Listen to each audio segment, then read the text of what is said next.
喂喂，庭坤，你點解身上有油煙味㗎？我頭先試緊新菜譜啊，咁認真，成唔成功啊？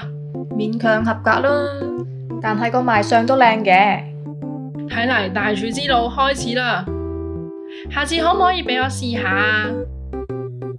梗係可以啦。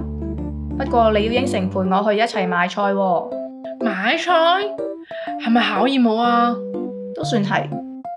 大廚都需要一個助手。係我啦，係我啦！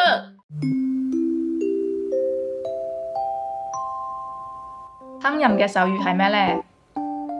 烹飪，烹飪。下星期一見，拜拜。